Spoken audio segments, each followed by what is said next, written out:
Question 11-12. Which of the following is an example of constructive eviction?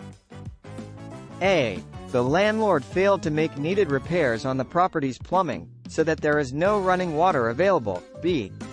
The landlord placed an advertisement to rent the leased property to someone else.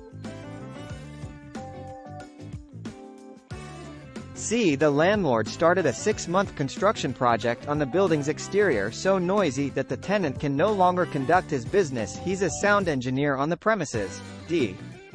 Both A and C. Correct answer is D. Both A and C. If a landlord demonstrates constructive eviction, a tenant can rightfully abandon his lease. Constructive eviction is said to occur when a tenant's use of his leased property is substantially disturbed by the landlord's actions or failure to perform a duty under the lease.